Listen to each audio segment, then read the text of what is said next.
జై Gurudeva Datta. Welcome to Om Datta channel. Thank you very much for watching this channel videos. జై గురుదత్త. జై గురుదేవ దత్త. అవధూత చింతన శ్రీ గురుదేవ దత్త స్వామి మహారాజుకి జై. దత్త బంధువులందరికీ నమస్కారం అండి. ఆత్మబంధువులందరికీ మీకు కూడా నమస్కారము. మనము శ్రీ పూర్ణ పరబ్రహ్మ పరమాత్మ అయిన శ్రీ గురుదత్త ప్రభుల గురించి ఎవరికి తెలియని సమాచారము, ఎవరికి తెలియని సీక్రెట్ ఏదైనా అనుకోవచ్చు, దాని గురించిన విషయాలు మనం మాట్లాడుకొని ఎపిసోడ్ వైజ్గా మనం వీడియోలు చేసుకుంటున్నాం కదండి. అందులో భాగంగా ఈరోజు వీడియో కూడా ఉంటుందండి. శ్రద్ధగా ఆలకించగలరు. మనము ఈ వీడియోలు శ్రీ గురుదత్త ప్రభుల గురించి మనము తెలుపుకునే విషయాలన్నీ మన జన్మ యొక్క రహస్యం తెలుసుకొని మన పాపకర్మలు, మన కష్టాలు దూరం చేసుకోవడము ఎలా అనే విషయాలు, ప్రారంధ కర్మలు దూరం చేసుకోవడం ఎలా అనే విషయంలో భాగంగానే ఈ వీడియోలన్నీ చేసుకోవడం జరుగుతున్నదండి. శ్రీ గురుదత్త ప్రభులు మనకిచ్చే ఇంట్యూషన్ ద్వారా, వారు టెలిపతి ద్వారా మనకు తెలియజెప్పిన మూల కారణం అదేనండి. జయ గురుదేవ దత్త. దీనికి మెయిన్ అనేది ఏంటంటే దత్త యోగ సాధన చెయ్యాలి. ఆ దత్త మహాదత్త యోగ సాధన అని ఇంకెంత పెద్దవాడు వాడినా సరిపోదండి. అలా మహాదత్త యోగ సాధన శ్రీ గురుదత్త ప్రభులు తెలపడం జరిగిందండి.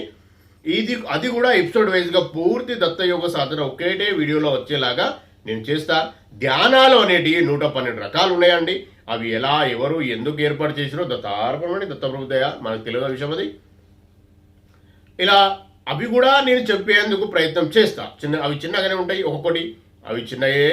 నాతోని శ్రీ గురుదత్త ప్రభులు ఎంత ఆశీర్వాదం వారిస్తే, వారు చేసే అదృష్టం అని కలిగిస్తే మనం చేసుకోవడం జరుగుతుంది.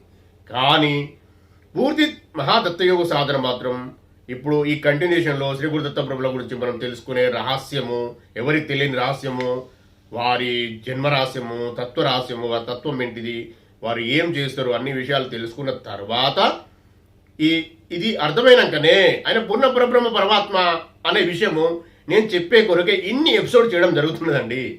అది మీరు గుర్తించండి. శ్రీ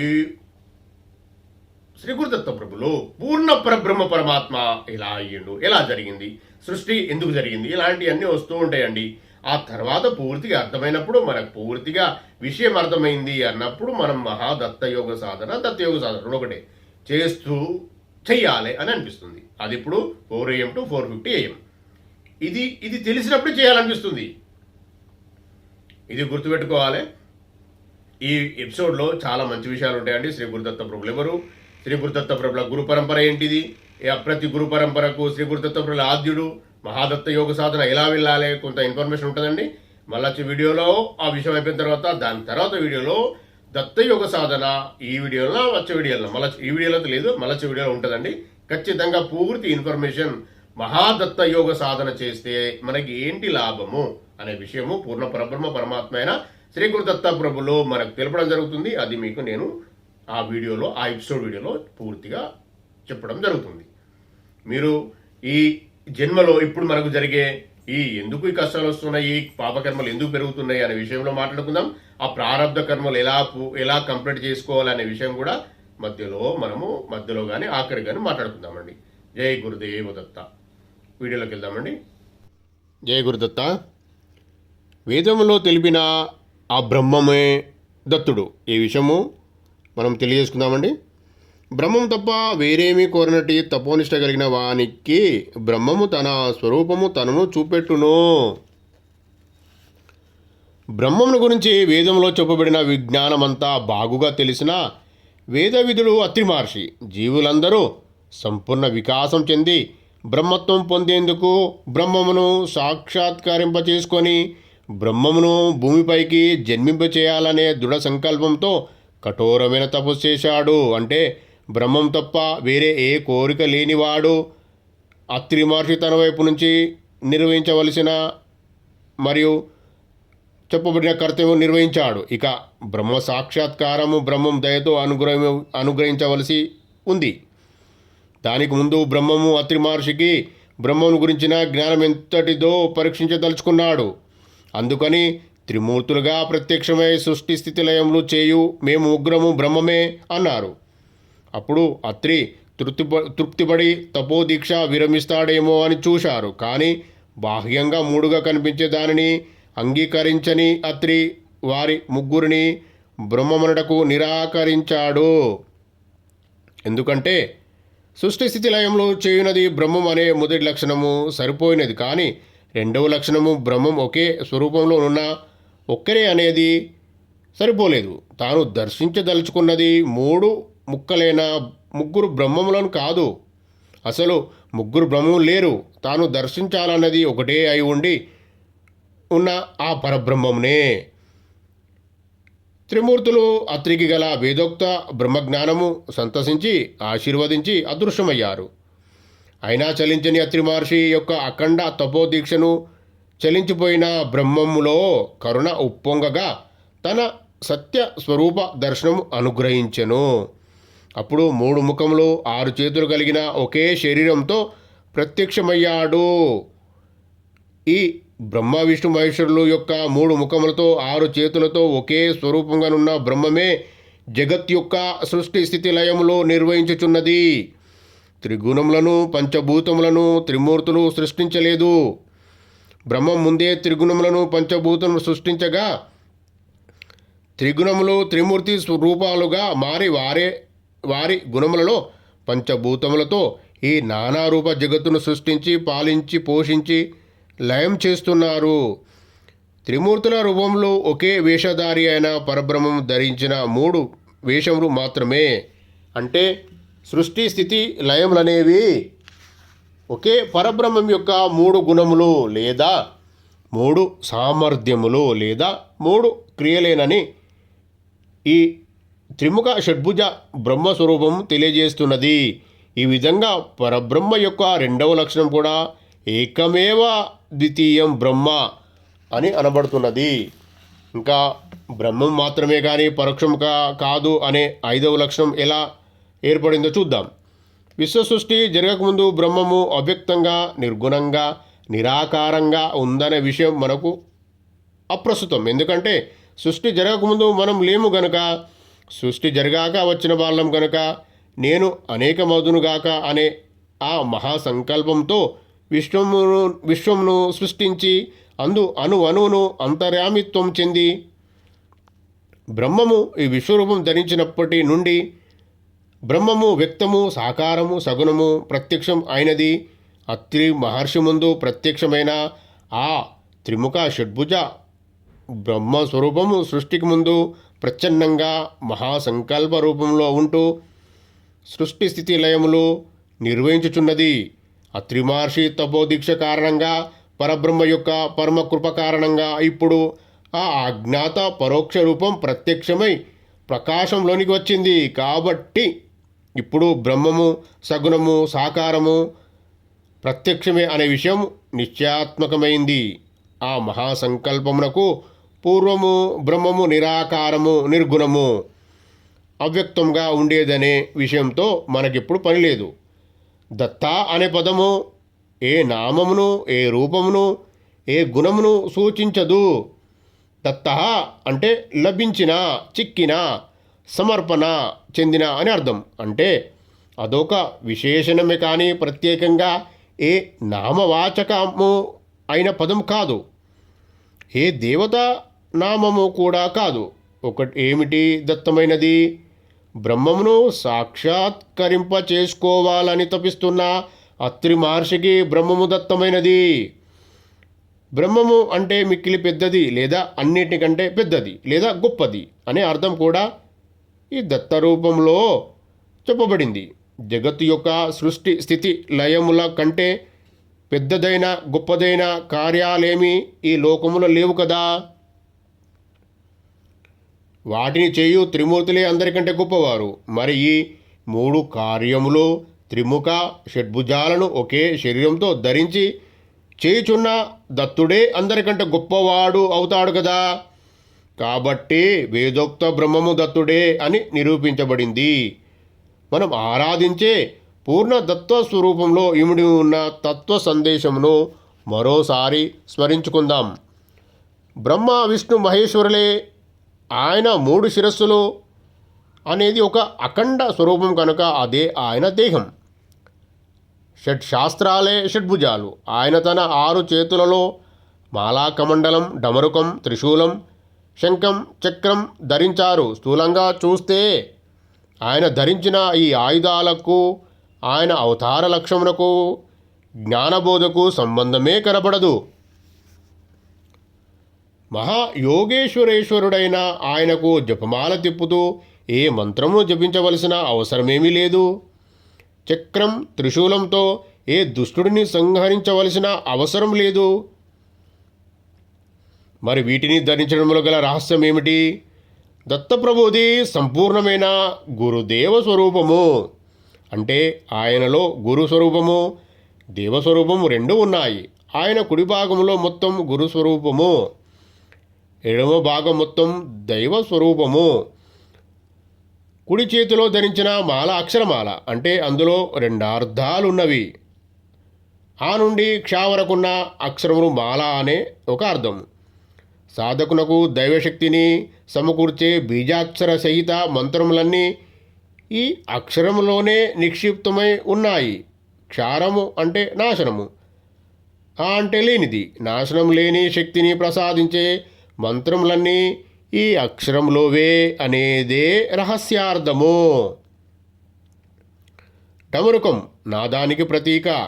అది ఆకాశతత్వమును ప్రకటిస్తూ ఆజ్ఞాచక్రానికి సాంకేతంగా విరజిల్లుతున్నది. అంటే మంత్ర జప సాధన చేసే వారికి ఒక్కొక్క మెట్టు పైకి ఎక్కిస్తూ ఆజ్ఞాచక్రం వరకు కొనిపోయే అద్భుత శక్తిని డమరుకనాదం ప్రసాదిస్తూ ఉంటుంది. ఊర్ధ్వకరంలోని చక్రం జీవుల ఆజ్ఞాన దృష్టిని, మాయను ఖండించి సుజ్ఞాన దృష్టిని, మంచి దృష్టిని ప్రసాదించి జ్ఞాన ప్రకాశంను దర్శింపచేస్తుంది. అందుకనే దీనిని సుదర్శన చక్రం అంటారు. ఈ విధంగా దత్తప్రభులోని కుడి భాగంలోని గురుస్వరూపం శిష్యుడిని జ్ఞానవంతునిగాను, శక్తివంతుడిగాను, యోగేశ్వరుడుగా తీర్చిదిద్దుతుంది. దత్తప్రభులోని వామభాగమైన దైవస్వరూపం ధరించిన కమండలం ప్రాణుల కర్మలకు సాంకేతం. జీవుల సత్కర్మల దుష్కర్మల అనుసరించి ఫలములను ప్రసాదించడానికి కమండలం సాంకేతం. ఇక త్రిశూలంలో ఉన్న 3 కొనలు ఆచార వ్యవహార ప్రాయశ్చిత్తములనే 3 విధాలకు సాంకేతాలు. మోక్ష సాధనకు మూలమైన ధర్మ అర్థ కామములను అది శాసిస్తూ ఉంటుంది. శంఖధ్వని శబ్దము, నాదము, సంగీతము, గాంధర్వము ఇత్య విద్యలకు అధిపతి శంఖధారి అయిన దత్తుడే అని తెలియజేస్తుంది. శం అన్నది శనిగ్రహ బీజం, కం అన్నది గురుగ్రహ బీజం. గతి తప్పిన శరీరము, మనసు, ఇంద్రియములు అవి ఒనరించిన కర్మలను అనుభవింపజేసి తగిన శిక్షను ఇవ్వడం శని తత్వమైతే,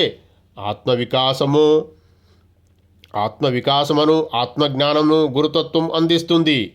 శని ద్వారా శిక్షణనిచ్చి గురువుగా జ్ఞానమిచ్చి జీవులను ఉద్ధరించే దత్తగురుతత్వమునకు సాంకేతం శంఖము.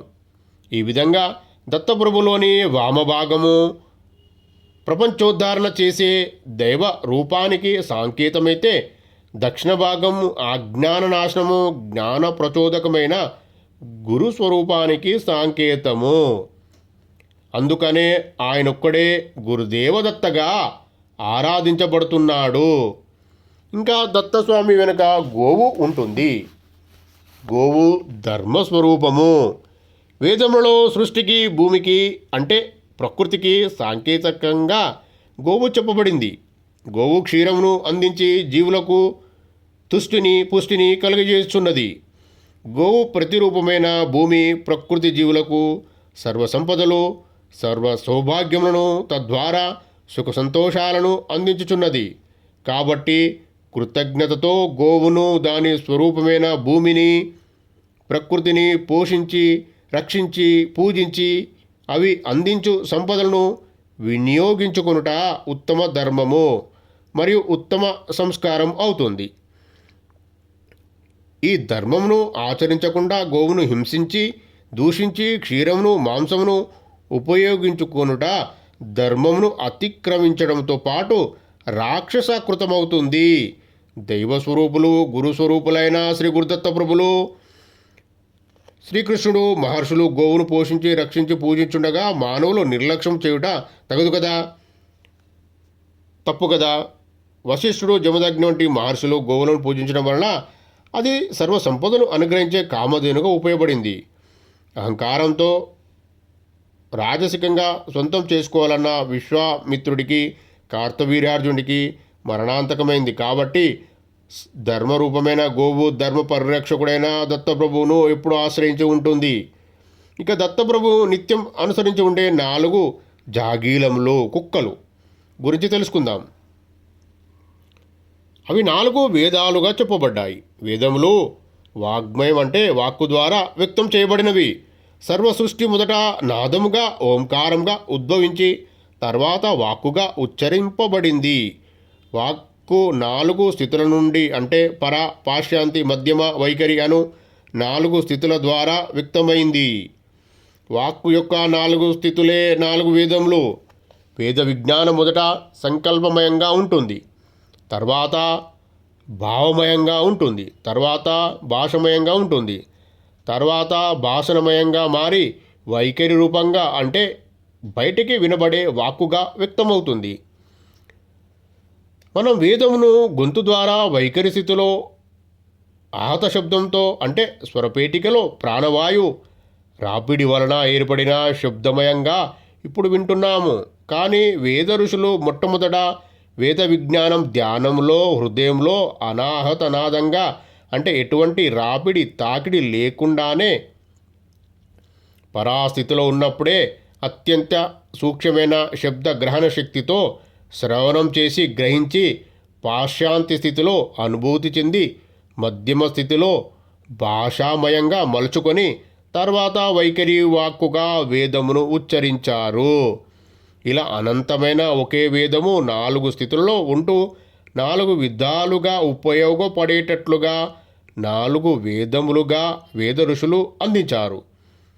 మనము సామాన్యంగా ఎప్పుడు వినలేని శబ్దములను వినడంతో ప్రత్యేకమైన ప్రాజ్ఞ శునకములు కలిగి ఉన్నవి. అందుకనే శునకములు దొంగల చరణమును మరియు ప్రకృతి ఉత్పాతములను ముందుగానే వినగలిగి అరవడం మొదలుపెట్టి మనలను అప్రమత్తం చేస్తాయి. సంస్కృతంలో శరమ అంటే శునకం అని అర్థం. సౌరమండలంనకు దక్షిణంగా అంతరిక్షంలో శునక రూపంలో కనబడే ఒక నక్షత్ర మండలంను శర్యమేయ మండలంగా మన ఋషులు గుర్తించారు. దీని అధిపతి కూడా దత్తాత్రేయుడే. పాశ్చాత్యులు ఈశారమేయ మండలమును అని అంటారు. దీని కేంద్రంలో గల నక్షత్రము అని కూడా డాగ్ స్టార్ అంటారు. మనము సాధారణంగా వినలేని అనాహతనాదముగా ఉన్న వేదములను వినగలిగే ప్రాజ్ఞను ఋషులకు అందించింది శ్రీ గురుదత్త ప్రభులే. తిరిగి అదే ప్రాజ్ఞను శునకములకు మాత్రమే అనుగ్రహించి ఉన్నాడు. దానికి సాంకేతంగానే 4 వేదములు అజ్ఞాతంగా 4 కుక్కల రూపంలో శ్రీ గురుదత్త ప్రభులను ఆశ్రయించి ఉంటాయి. దివ్యమైన అనాహతనాదరూప వైదిక జ్ఞానమును ధ్యాన స్థితిలో హృదయంలో విని ఆ ప్రకారంగా దైవ కార్యములను నిర్వహించే నైపుణ్యం కలిగిన వారినే బ్రహ్మవేత్తలని పిలవాలి. కాబట్టి అనాహత శబ్దము వినగలిగిన యోగ సాధకులకు శర్మ మండలాధిపతి అయిన శ్రీ గురుదత్త ప్రభు యొక్క దర్శన స్పర్శన సంభాషణ భాగ్యములు లభించును. కాబట్టి 4 వేదములు విశ్వాసము సహజ స్వభావంగా కలిగిన 4 కుక్కల రూపంలో శ్రీ గురుదత్త ప్రభువుని ఆశ్రయించి ఉంటాయి. శ్రీ గురుదత్త ప్రభులే దానికి నిదర్శనంగా 4 కుక్కలు ఆయన దగ్గర కూడా దర్శనమిస్తాయి. ఇప్పుడు పురాణంలో ఉపనిషత్తులో శ్రీ గురుదత్త ప్రభుల గురించి చెప్పిన విషయములు తెలుసుకునే ప్రయత్నం చేద్దాం. వీటిలో బ్రహ్మమునకు పర్యాయపదంగా నారాయణ అనే పదం చెప్పబడింది. ఏ అఖండ జ్ఞానం నుండి లేదా మహా చైతన్యం నుండి బ్రహ్మాండములు ఏర్పడ్డాయో దానిని నారాయణ అని చెప్పారు. నారాయణుడిని కేవలం సృష్టికర్త అయిన విష్ణుమూర్తికి పరిమితం చేయకూడదు. సంస్కృతంలో నారా అనే పదానికి ఉన్న అనేక అర్థములలో జ్ఞానం అనే అర్థము ముఖ్యమైనది. ఆయనం అంటే చిట్ట చివరి గతి లేదా పరమగతి లేదా పరమగమ్యం అని అర్థం. అంటే జ్ఞానం యొక్క పరమావధి లేదా పరమగమ్యం నారాయణుడే. ఈ ప్రత్యేకతను తెలియజేయడం కోసమే ఆయనను ఆది నారాయణుడని, అనంత నారాయణుడని, ముఖ్యంగా సత్యనారాయణుడని చెప్పుకుంటాము.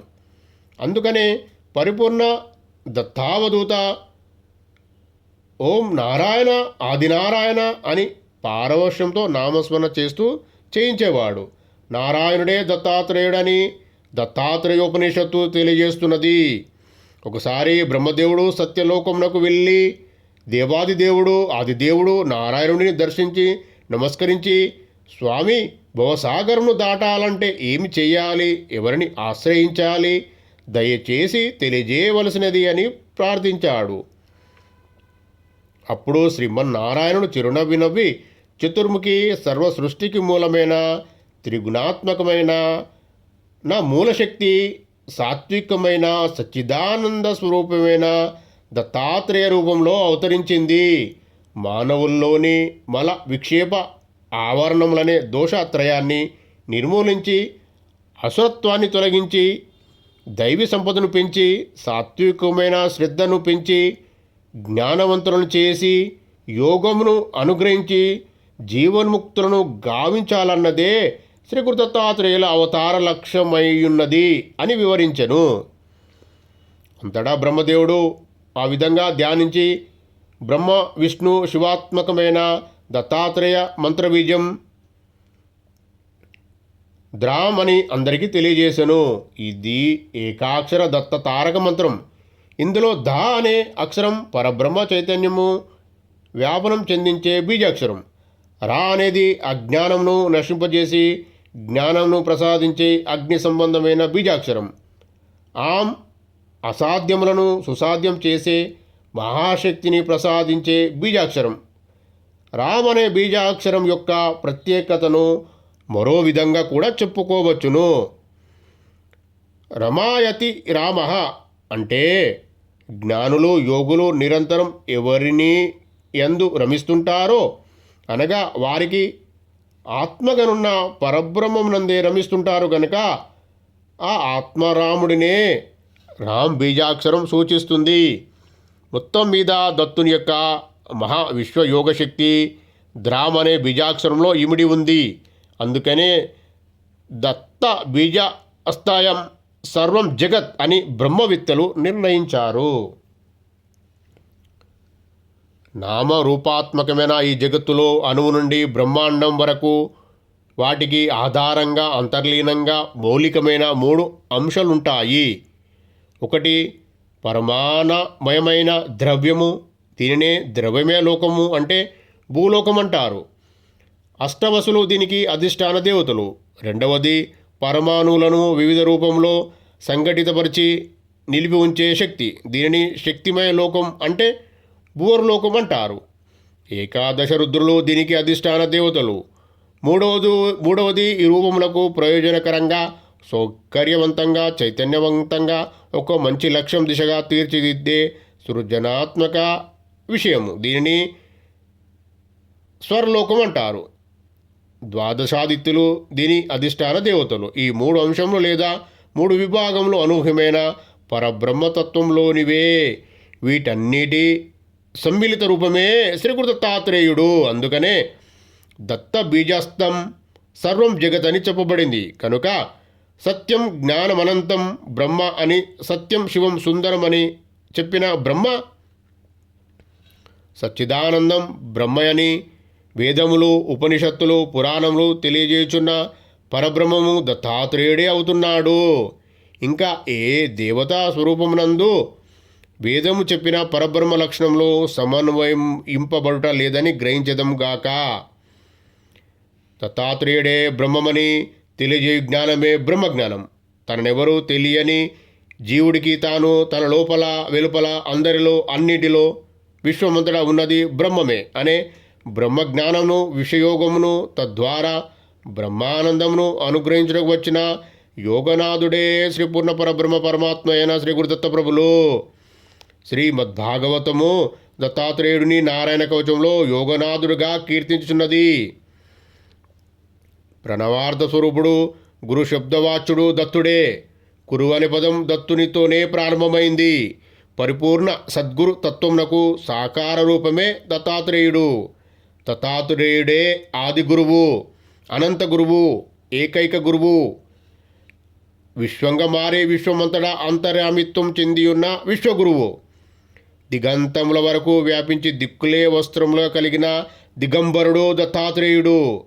అవధూతోపనిషత్తులో చెప్పినట్లుగా ఆశాపాశ విముక్తుడై, ఆశ్రయించదగ్గ వారిలో శ్రేష్ఠుడై, సంసార బంధ విముక్తుడై, తత్వచింతన అమగ్ధుడై ఉండే అవధూత దత్తాత్రేయుడు.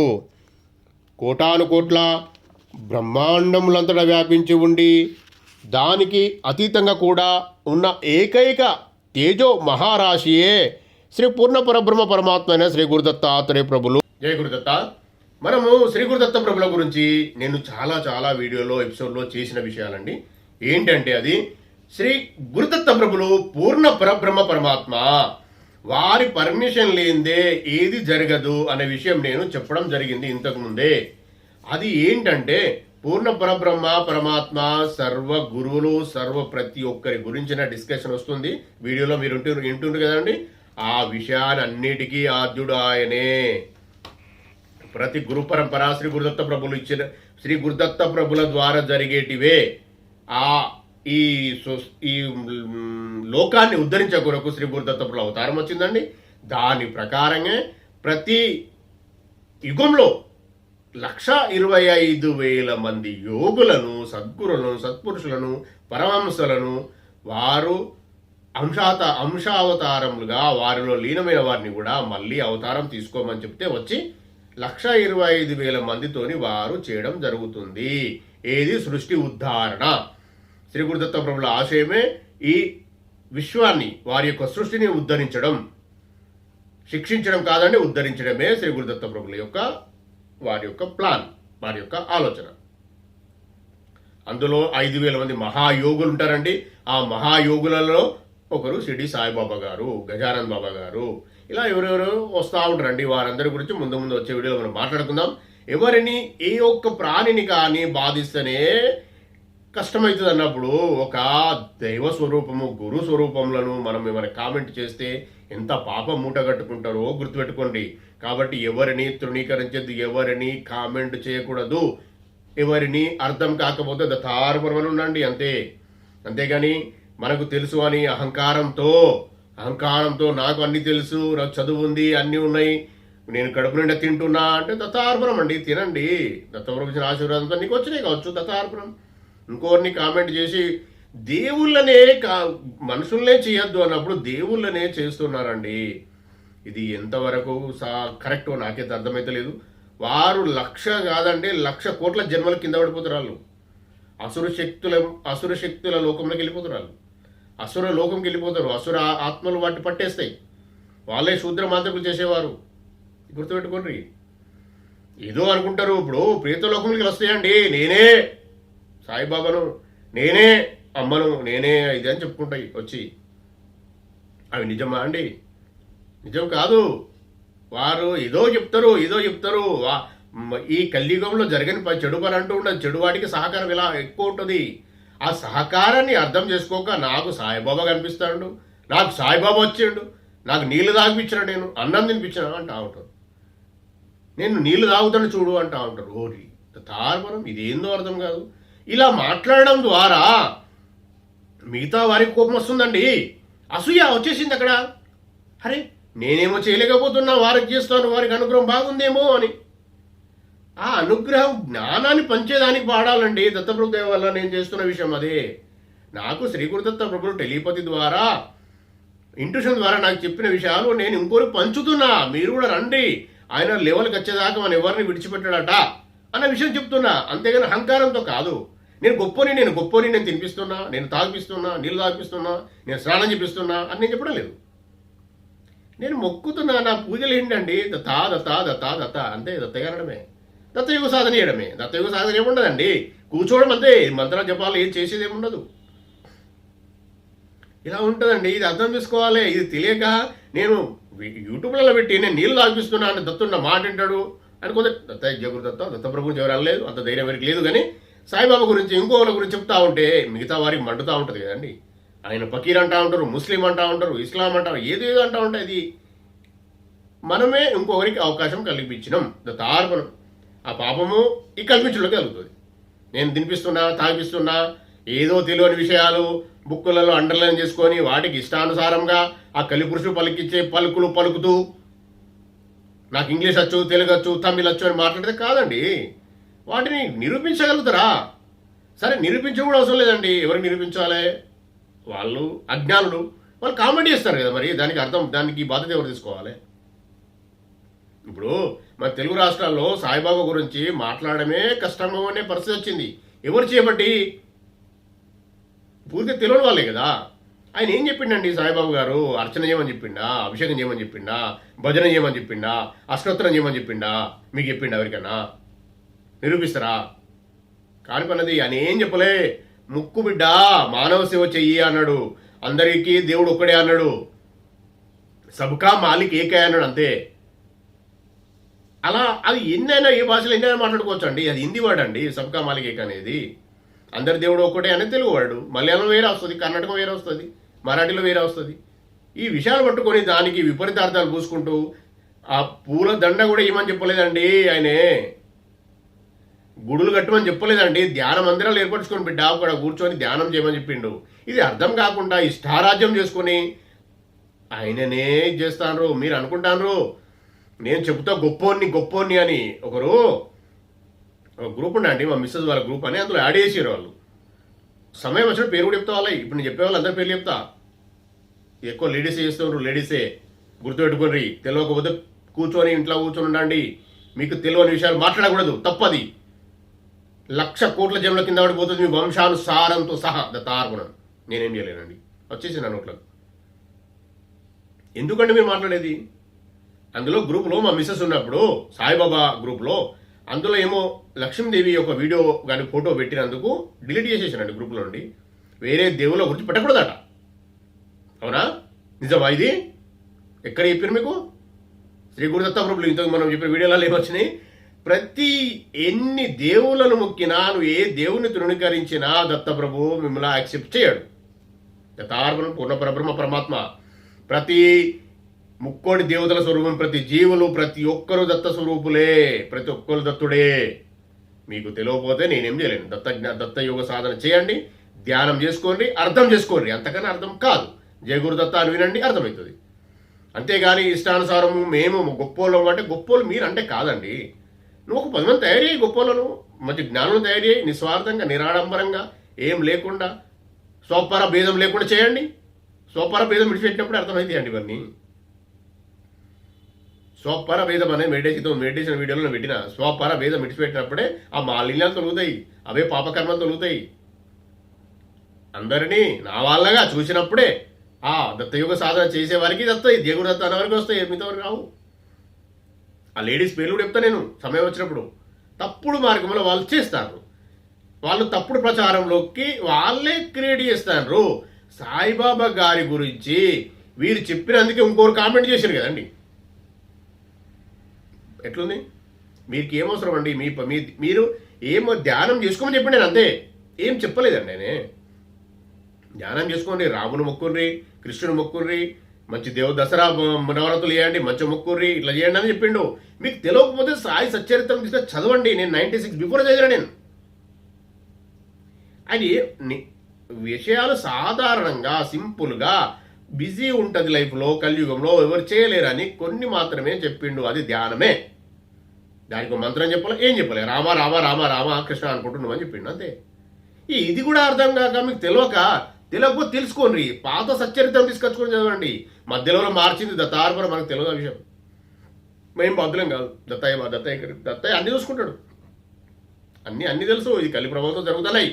కానీ ఆ కలి ప్రభావంలో మీరు ఇరుగుతారు కదా.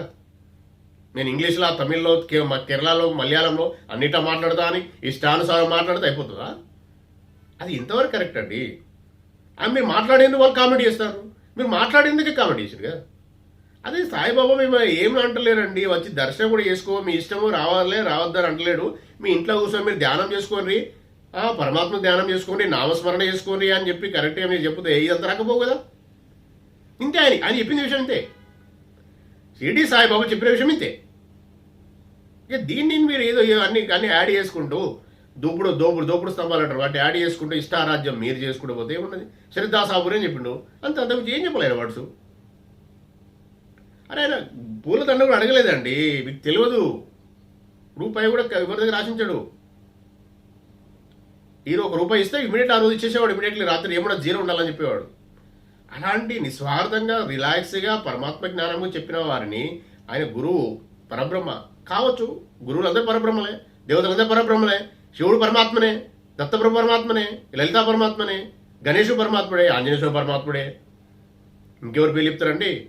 రేణుకమ్మత పరమాత్మే, కృష్ణుడు పరమాత్మే, రాముడు పరమాత్మే, ముక్కోటి దేవతలందరూ పరమాత్మే అండి.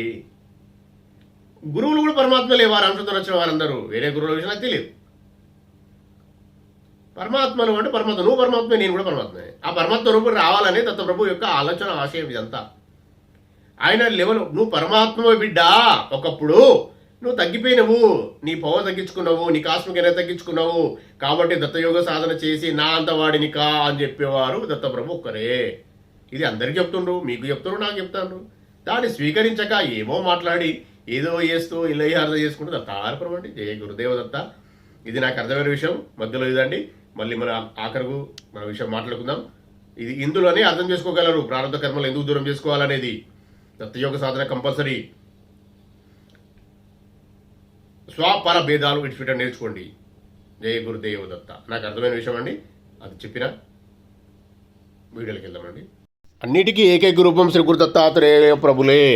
ఈశ్వరుని రూపంలోనూ గురు రూపంలోనూ ఉన్నది ఒకే పరతత్వము.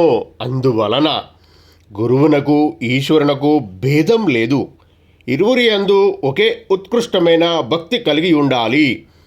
అట్టివానికి సర్వ వేదాంత జ్ఞానం అనుభవంలోనికి వచ్చును. గురుతత్వ జ్ఞానం లేకుండా చేసే యజ్ఞ దాన జపతప వ్రత తీర్థయాత్రలు, శివ విష్ణు బ్రహ్మదేవత పూజలు అన్నీ వ్యర్థమైపోతాయి.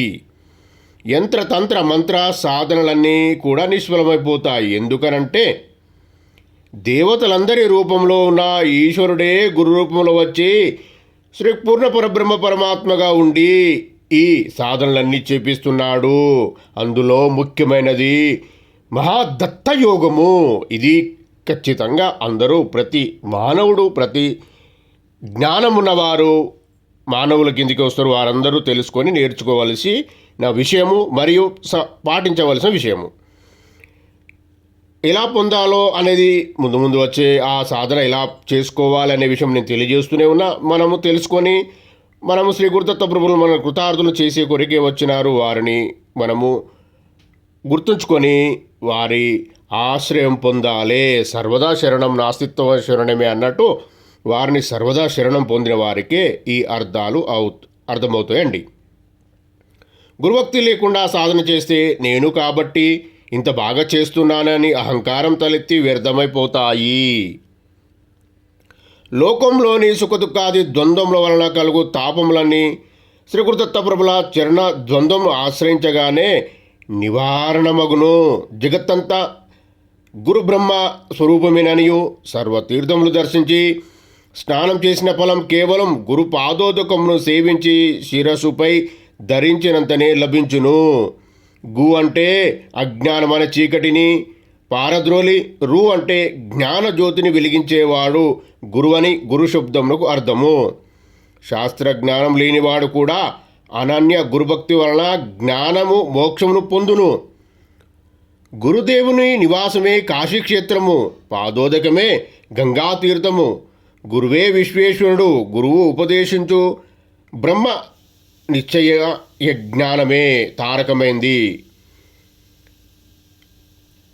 అందుకని సర్వ లోకమందుడైన గురువునే శరణు వేడాలి, సర్వదా శరణము.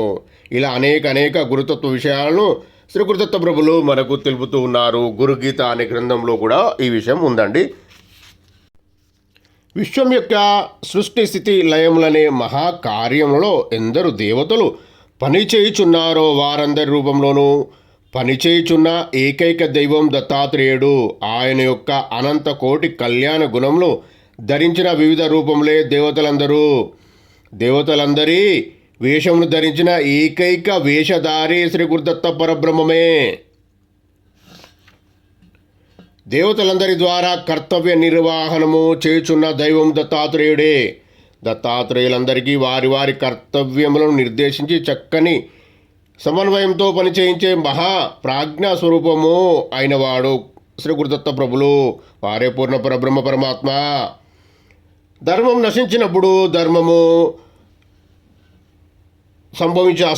అధర్మం సంభవించినప్పుడు విష్ణువు లేదా శివుడు లేదా ఆది పరాశక్తి అంశతో భూమిపై అవతరించి అసురులను సంహరించే భగవదవతారం కూడా దత్తుడు ధరించిన రూపంలే. అంతేకాదు ఈ విశ్వంలోని సమస్త ప్రకృతి ప్రాణకోటి రూపములను అన్ని దత్తుడు ధరించినవే. అందుకనే విష్ణు సహస్రనామములు విష్ణు అనే నామంతో మొదలవుతుంది. విశ్వస్వరూపుడు దత్తుడే. దత్తుని మరో పూర్ణ రూపమైన శ్రీకృష్ణుడు అర్జునుడికి అనుగ్రహించిన విశ్వరూప సందర్శనము పరిశీలిస్తే మధ్య 3 ముఖములు త్రిమూర్తులవే. కాబట్టి ఆ విశ్వరూపం దత్తాత్రేయుడిదే. మహావిష్ణువు యొక్క పూర్ణ రూపము కలియుగ దైవమైన వెంకటేశ్వర స్వామి కూడా దత్త స్వరూపమే. దీనికి నిరూపణగా శ్రీ వెంకటేశ్వర సహస్రనామావళిలో 3 నామములు కనబడతాయి. ఓం అనసూయనందాయ నమః, ఓం అత్రి నేత్రనందాయ నమః, ఓం త్రిమూర్తిమతే నమః అనేవి ఆ నామములు. భగవద్గీతలో పురుషోత్తమ ప్రాతియోగంలో చెప్పిన పురుషోత్తముడు దత్తాత్రేయుడే. పురుష సూక్తంలో వర్ణించబడిన విరాట్ పురుషుడు దత్తాత్రేయుడే. ఇలా భగవతత్వం లేదా దైవ తత్వమంతా దత్తాత్రేయుడిలోని ఒక అంశం మాత్రమే. ఇంకా 2వ అంశం తెలుసుకుందాం. బ్రహ్మాండముల యొక్క స్థితి సృష్టి అందు యొక్క వ్యూహరచన చేసి నిర్వహిస్తున్న ఆ మహాశక్తి పవర్, ఆ సమన్వితమైన మహాసంకల్పమే గురుతత్వమని, అదే దత్తాత్రేయుడని, ఆయనే పూర్ణ పరబ్రహ్మ పరమాత్మ. కనుక ప్రకృతి ధర్మములు, దేవతా ధర్మములు, జీవుల ధర్మములు వీటన్నిటికీ ఆధారముగా లక్ష్యము అయిన విశ్వధర్మమును బోధించి ఆచరింపజేసే మహాగురు స్వరూపము దత్తాత్రేయుడే. ఆయనే విశ్వగురువు. అంటే విశ్వంగా మారి విశ్వంలో ఎవరి నుంచైనా, దేని నుంచైనా, ఎక్కడి నుంచైనా బోధ చేయించగలిగిన విశ్వవ్యాప్తమైన గురుతత్వము అని అర్థం. అన్ని కాలాల్లో, అన్ని దేశాల్లో, అన్ని గురు రూపాల్లో జ్ఞానబోధ చేయుచున్న ఏకైక గురుతత్వం శ్రీ పూర్ణ పరబ్రహ్మ పరమాత్మ అయిన శ్రీ గురు దత్తాత్రేయుడే. అందుకని దత్తుని యొక్క నామాల్లోని సార్థకమైన నామం గురుదేవదత్త అనే నామం. అంటే గురువు దైవము 2 తానే అయిన దత్తుడనని విశేషార్థము. బ్రహ్మాండ పురాణంలో గురుదేవదత్త వైభవం ఇలా మనోహరంగా వర్ణించబడింది. మందార వృక్షం కింద మణిపీఠమున్నది. దానిపై దత్తాత్రేయుడు ఆసీనుడయ్యున్నాడు. జటల చుట్టూ మల్లెలు, జాజులు, మెడలో పనిహారాలు, రుద్రాక్షహారాలు, మూలపై బంగారు ములతాడు ధరించి వామాంకంన యోగలక్ష్మి అయిన అనగాదేవి, ఆమె మధుమతిదేవి, వెనుక కామధేనువు, నలువైపులా శ్వానములు అనగా శునకములు, శునక రూపంలో ఉన్న వేద పురుషులు ఉన్నారు. సనక సనందాది యోగులు, సప్తఋషులు, సాధుసత్తములు, నవనాదులు పరివేష్టించి ఉండగా పాశము, అంకుశము, పరాశక్తి, వాగేశ్వరి, కామప్రద, భువనేశ్వరి, సర్వభూతజలము, అష్టసిద్ధులు, అష్టైశ్వర్యములు, సకల దేవతలు, దానవులు చేతులు జోడించి నమస్కార ముద్రలోనున్నారు. భక్తివరదుడైన శ్రీ దత్తప్రభు చిరునవ్వుతో అభయముద్రతో కోరిన కోరికలు అనుగ్రహించుచుండెను. దత్తప్రభు శంఖచక్రములను, గదాపద్మములను, డమరు త్రిశూలములను, కమండలము, జపమాలను హస్తములందు ధరించియున్నారు. అత్రి మహర్షి అనసూయాదేవి ఉన్నతాసనములపై కూర్చొని కన్నుల పండుగగా దత్తకుమార వైభవను తిలకించుచున్నారు, దత్తకుమార దర్బారును తిలకించుచున్నారు అని అర్థము. సోదరులైన చంద్ర దుర్వాసులు వికసిత వదనములతో శ్రీ గురుదత్త ప్రభువుని వీక్షిస్తున్నారు. చల్లని పిల్లగాలులు వీచుచున్నవి. గాంధర్వులు చెవులకింపుగా గానం చేస్తున్నారు. ఆ గానానికి అప్సరసులు పారవశంతో మనోహరంగా నాట్యం చేస్తున్నారు. ప్రకృతి ఎంతయు పులకించి మనోరంజకంగా ఉన్నది. దత్తప్రభు తన కరుణ కటాక్ష యోగ దృష్టిని నలుదిక్కులా ప్రసరింపచేస్తున్నారు. శ్రీ గురుదత్త ప్రభులు పరివేష్టించున్న ఋషులు, మునులు, యోగులు, దేవతలు, భక్తులు అందరూ సర్వమును మరిచి దత్తుని యొక్క పరబ్రహ్మ చైతన్యంతో అంటే విశ్వ చైతన్యంతో తదాత్మ్యం పొంది భావ సమాధిలోనికి పోయి దత్తోహం దత్తోహం దత్తోహం అంటూ అద్వైత అమృత యోగానుభూతిలో పరవశించిపోతున్నారు. అంతేకాదు దత్తస్వామి యొక్క దినచర్యను పురాణాలు ఇంకా ఇలా వర్ణిస్తున్నాయి. దత్తాత్రేయుడు సహ్యాద్రి నివాసి. రాత్రి సమయంలో మాహూర్గఢ్లో, ఈ మాహూర్గఢ్ అనేది నాందేడ్ జిల్లాలో ఉందండి, మహారాష్ట్రలో. ఆ మాహూర్గఢ్ గురించి మనం ఒక వీడియో చేసుకోవడం జరిగింది. దాని గురించిన విషయాలు ఆ వీడియోలో చూడగలరు. దత్తప్రభు అనుగ్రహానికి పాత్రులు కాగలరు. ఆ మాహూర్గఢ్నే మాతాపురం అని కూడా అంటారు. రాత్రి సమయంలో మాహూర్గఢ్లో శయనిస్తారు. ఉదయ స్నానం కాశీలో గంగానదిలో చేసి, కురుక్షేత్రంలో ఆచమనం చేసి, గిరినార్ గాన్గాపుర్లలో మధ్యాహ్నం నెరిపి, దూతపాపేశ్వరంలో భస్మధారణ గావిస్తుంటాడు. కర్ణాటకంలో సంధ్యావందనం ఆచరించి కోల్వాపురంలో లక్ష్మీమాత దగ్గర భిక్షను ఆర్తిస్తూ భిక్ష తీసుకొని పండరీపురంలో గంధము తిలకధారణ చేస్తూ పాంచాలేశ్వరంలో ఆ నది మధ్యలో కూర్చొని మధ్యాహ్న భోజనం భుజిస్తారు. తుంగభద్రలో జలపానం చేస్తారు. బదరీ కేదార్నాథాలలో శాస్త్ర శ్రవణం చేస్తూ తిరిగి గిరినార్ వెళ్ళి విశ్రాంతి తీసుకుంటూ సాయం సంధ్యావందనం పశ్చిమ సముద్ర తీరంలో నిర్వహించుకుంటారు. దీనివల్ల పూర్ణ పరబ్రహ్మ స్వరూపి యోగనాథుడైన దత్తస్వామి ప్రతిరోజు ఆ సేతు హిమాచలం తిరుగుతుంటాడని, ఆయన పాద స్పర్శతో పునీతం కాని ప్రదేశం అనువంతైన భారతదేశంలో లేనే లేదని అర్థమవుతుంది. యోగ్యులైన సాధకులకు, భక్తులకు ఎక్కడైనా సరే నిత్యం దర్శనమిచ్చి అనుగ్రహిస్తుంటారని స్పష్టమవుతున్నది. అసలు యోగనాథుడైన శ్రీ గురుదత్త ప్రభులు నిరంతరం సంచారం వల్లనే భారత భూమి యోగ భూమిగా ప్రసిద్ధికెక్కింది. ఇప్పుడు మనం చెప్పుకున్న నిరంతర దినచర్య శ్రీ గురుదత్త ప్రభులది రెగ్యులర్గా కొన్ని యుగాల నుంచి కల్పాంతాల నుంచి జరుగుతూనే ఉందండి. కల్పం అంటే ఎప్పుడుదో ఎన్ని లక్షల క్రితము, ఎన్ని లక్షల కల్పాంతాల పూర్వం నుంచో జరుగుతూనే ఉంది.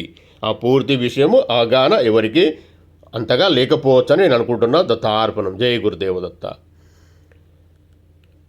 వీడియోలోకి వస్తే శ్రీ దత్తాత్రేయుడి గురించి మహద్భాగవత పురాణం, బ్రహ్మాండ మార్కేండేయ, పద్మ మత్స్య, బ్రహ్మ వైవర్త, స్కంద విష్ణు పురాణములలోనూ, హరివంశము కాశీఖండములలోనూ చెప్పబడి ఉన్నది. పురాణములలోని తత్వరహస్యములను, ధర్మ సూక్ష్మలను వివరించడంలో జీవితం పండిపోయిన పురాణ ప్రవచన బ్రహ్మ ఎవరైనా కానీ పురాణాలు ఎక్కడో అక్కడ కొద్దిగానైనా విశేషంగా దత్తప్రభు యొక్క ప్రస్తావన ఉందా అని సాధికారికంగా తెలియజేస్తున్నారు. ఇప్పుడు మనకు లభిస్తున్న శ్రీ గురుదత్తాత్రేయుల చరిత్ర, శ్రీ దత్త దర్శనం, దత్త పురాణం, శ్రీ దత్త భాగవతం, దత్త మహిమలు, యోగ వశిష్టం, త్రిపుర రహస్యం మొదలగు గ్రంథాలన్నీ వ్యాసప్రోక్తమైన వివిధ పురాణం నుండి దత్తస్వామికి సంబంధించిన వృత్తాంతములన్నింటినీ ఇటీవల కాలంలో సంకలనం చేయగా రూపొందినవే. అంతేకాని వ్యాస మహర్షి నేరుగా ప్రత్యేకంగా శ్రీ దత్తుని పేరిట పురాణం ఏది వ్రాయడం జరగలేదు. శ్రీ దత్తాత్రేయ వారి గురించి పురాణంలో లభించే చరిత్ర కంటే తత్వద్రష్టలు అంటే యోగులు, తత్వవేత్తలు, శ్రీ గురుదత్త ప్రభువును దర్శనం చేసుకున్న సిద్ధులు, మహర్షులు, దత్తోపాసకులు, దత్త ప్రసన్నులు, పూర్ణ అవతారములుగా కీర్తించబడుతున్న వారు తెలియజేస్తున్న తత్వ విశేషంలో ఎక్కువగా లభిస్తున్నాయి. దత్తాత్రేయుల వారి పేరిట యుగ యుగాలుగా లభిస్తున్న యంత్ర మంత్ర తంత్ర శాస్త్ర గ్రంథములు అనేకమున్నాయి. ప్రసిద్ధమైన దత్తమంత్రంలో చాలా వాటికి శాబర రూపి అయిన శివుడే ఋషిగా చెప్పబడ్డాయి. కాబట్టి ఇంతవరకు దత్తస్వామి గురించి చెప్పిన తత్వజ్ఞాన రహస్యముల దృష్ట్యా పురాణంలోని దేవీ దేవతలు, అవతార పురుషులు మరియు పూర్ణ జ్ఞాన స్వరూపులు, గురు స్వరూపులైన మహర్షులు వీరందరి లీలా వైభవంను గురుదేవ్ దత్త లీల వైభవంగానే గ్రహించి గురుభక్తులైన మనందరము ఆనందించదుముగాక. దత్తాత్రేయుని యొక్క అవతార కార్యం అందరికీ తెలిసిన భగవత్ అవతార కార్యముల కంటే భిన్నమైనది. దుష్ట రాక్షసులను సంహరించేందుకు వచ్చిన మత్స్య, కూర్మ, వారాహ, నారసింహ, రామ, కృష్ణాది అవతారములు ఆ కార్యములు పూర్తి కాగానే ఉపసంహరింపబడే కాలబద్ధమైన భగవద్ అవతారములు. వారికి మళ్ళీ అవతారములు రాలేదు. దత్తార్పణం. శ్రీ గురుదత్త ప్రభులు దత్తాత్రేయుని అవతార కార్యం ఏమిటంటే సర్వజీవులకు సృష్టికర్త సంకల్పం, సృష్టితత్వం, జీవుల కర్తవ్యమును తెలియజేస్తూ సంపూర్ణ వికాసం కలిగిస్తూ ధర్మ మార్గంలో నడిపిస్తూ జ్ఞానమును, యోగమును, జీవన్ముక్తిని ప్రసాదించడం. అంటే మానవులలో స్వార్థ, సంకుచిత, అహంకార, మమకారములతో కూడిన దుష్టత్వం తలెత్తకుండా ధర్మభ్రష్టులు, పరమార్థ భ్రష్టులు కాకుండా విశ్వధర్మమైన సనాతన ధర్మంను పరిరక్షించడమే శ్రీ గురుదత్తాత్రేయుని అవతార కార్యము. ఇదే శ్రీ గురుదత్తాత్రేయ పూర్ణ పరబ్రహ్మ పరమాత్మ అయిన శ్రీ గురుదత్తాత్రేయుల అవతార కార్య రహస్యము. సృష్టి ఉన్నంతకాలం మాయాబద్ధులైన జీవులు జన్మిస్తూనే ఉంటారు. కాబట్టి దత్తుని యొక్క అవతార కార్యం నిరంతరం కొనసాగుతూ ఉండవలసినదే. అందుకనే శ్రీ గురుదత్తాత్రేయుడు నిత్య సత్య అవతారము. సర్వవ్యాపకమైన పరబ్రహ్మ చైతన్యమే సృష్టి అందలి జడ జీవ ప్రకృతి అందంతటా నిండి ఉందని తెలుసుకున్నాం కదా. కానీ వీటన్నిటి యందు చైతన్య వికాస స్థాయిలు వేరువేరుగా ఉంటాయి. ఈ చైతన్యానికి నిమ్న స్థాయి నుండి ఉన్నత స్థాయికి వికాసం చెందడం సహజ లక్షణంగా ఉంటుంది. సృష్టి పరిణామశీలతకు కారణం ఈ చైతన్య వికాసమే. అందుకని సృష్టి పరిణామ క్రియ లోహవర్గం నుండి ఖనిజ వర్గం నుండి వృక్షవర్గమునకు అనగా వివిధ రకములైన మొక్కలు, వృక్షములు, ఔషధములు, సస్యములు జరుగుతుంది. వృక్షవర్గం నుండి జలాచరము, భూచరము, గగనచరం లోనికి జరుగుతుంది. వాటి నుండి జంతువర్గంలోనికి జరుగుతుంది సృష్టి. జంతువర్గం నుండి పాశవిక మానవులోకి పరిణామం జరుగుతుంది. దీనికే కొన్ని వందల సంవత్సరములు పడుతుంది. అయితే ఇంతవరకు చైతన్య వికాస పరిణామమంతా వాటి ప్రమేయం లేకుండా ప్రకృతి ఆధీనంలోనే సహజంగా జరుగుతుంది.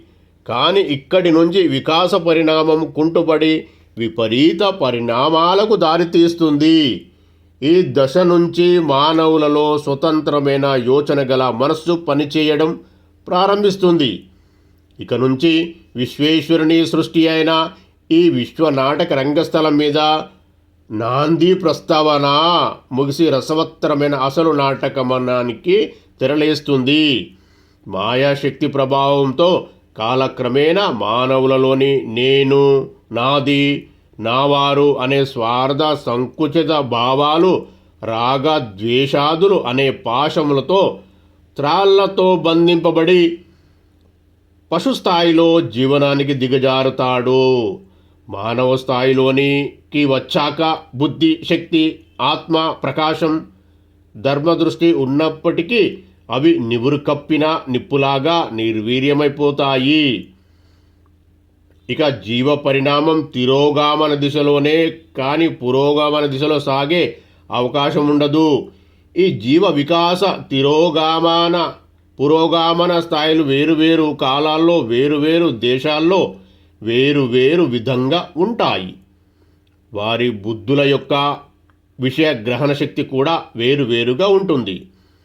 శాస్త్ర విషయంలో సదాచారము ఒక్కో ప్రాంతంలో ఒక్కో కాలంలో వేరువేరు విధములుగా వక్రీకరించబడి భ్రష్టుపట్టిపోయి ఉంటాయి. కాబట్టి ఆయా దేశ కాలాల్లో నెలకొన్న సంకట పరిస్థితులను అనుసరించి వాటిని సంస్కరించేందుకు అనుగుణమైన రూపంతో, బోధతో, మహిమతో, సాధన మార్గములతో శ్రీ గురుదత్త ప్రభులు అవతరిస్తుంటారు. పైన చెప్పిన రామకృష్ణాది భగవదవతారములు వారి అవతార కార్యములను వారు అవతరించిన రూపాలతోనే నిర్వహిస్తారు. కానీ శ్రీ గురుదత్త ప్రభులు మాత్రం పైన చెప్పిన పరిస్థితుల కారణంగా తన త్రిముఖ షడ్భుజ రూపంతో అవతార కార్యం నిర్వహించడం వీలు కాదు. అందుకనే శ్రీ గురుదత్త ప్రభులు తన అవతార కార్య నిర్వహణకు ధరించే వివిధ రూపముల మధ్య ఎంతో వైవిధ్యం ఉంటుంది, కానీ వైరుధ్యం ఉండదు. ఎందుకంటే సర్వజనులకు యోగక్షేమములు ప్రసాదించడం అనే అవతార లక్ష్యం మాత్రం ఒక్కటిగానే ఉంటుంది. కనుక మానవాళి మధ్య సంచరిస్తున్న వారిలో ధర్మ జాగృతి కోసం కృషి చేస్తున్న మహానీయులందరూ సద్గురువులుగా, సాధు సంతులుగా, యతీశ్వరులుగా, మహర్షులుగా, మహారాజులుగా, పరమహంసలుగా, బాబలుగా, అవధూతలుగా ఆరాధింపబడుతుంటారు. బాహ్యంగా వీరు వేరు స్థితిలో ఉండి ఆ విధంగా పిలువబడుతున్న వారందరూ గురు స్వరూపులే, వారందరూ శ్రీ గురుదత్త ప్రభుల స్వరూపులే అని అంగీకరించి ఇదంతా శ్రీ గురుదత్త ప్రభుల యొక్క ప్రభావం, వైభవంగా గ్రహించి ఆనందించాలి. వారందరూ శ్రీ గురుదత్త ప్రభుల యొక్క దివ్య ప్రణాళికనే నిర్వహిస్తున్నారని తెలుసుకోవాలి. అలాగే శ్రీ గురుదత్త ప్రభులు ప్రతి యుగంలో 1,25,000 మంది యోగులను, సత్పురుషులను, పరమహంసలను, బాబలను, మహారాజులను, యతీశ్వరులను వారు సృష్టించి వారి అంశావతారములుగా సృష్టించి వారితో ఈ విశ్వాన్ని ఉద్ధరించే కొరకు వారి యొక్క ప్రణాళిక జరుగుతూనే ఉంటుంది. కృతాయుగం ప్రారంభం నుండి దత్తాత్రేయుడు అనేక రూపములతో అనేక సందర్భంలో జ్ఞానబోధ చేస్తూనే ఉన్నారు. ఉదాహరణకు ప్రహ్లాదుడు, యాదు మహారాజు, పరశురాముడు, కార్తవీర్యార్జునుడు, విష్ణుదత్తుడు మొదలగు వారికి ఆత్మజ్ఞానం ప్రసాదించిన వివరములు శ్రీ దత్త పురాణంలో చెప్పబడినవి. అలాగే దత్తస్వామి షోడశావతారములలో దర్శనమిచ్చి బోధ చేసిన వివరములు శ్రీ గురుచరిత్ర, శ్రీపాద శ్రీ వల్లభ చరితామృత గ్రంథములలో లభిస్తున్నవి. అయితే కలియుగం వచ్చేసరికి మానవులో గురుభక్తి లోపించడం వలన సత్వగుణం, దైవీగుణములు, ధర్మగుణములు కలిసి ఉండాలనే జ్ఞానము కొరవడుతున్నాయి. అందువలన దేవతలు వేరువేరు, గురువులు వేరువేరు, సాంస్కృతి సాంప్రదాయములు వేరువేరు, జాతి మత కులములు వేరువేరు అనే వేర్పాటు ధోరణులే సహజ ప్రవృత్తిగా మారిపోయాయి. వైదిక కర్మలు, పూజ, అర్చన, అభిషేకాదులు జీవరహితంగా, భావరహితంగా, యాంత్రికంగా నిర్వహింపబడుతున్నాయి. ధర్మము తాము ఆచరిస్తున్న ప్రజల చేత ఆచరింపజేస్తూ ఉన్నతంగా జీవించవలసిన బ్రాహ్మణులు చాలామంది ధనార్జనే లక్ష్యంగా శ్రద్ధారహితంగా వైదిక కర్మలు నిర్వహిస్తున్నారు.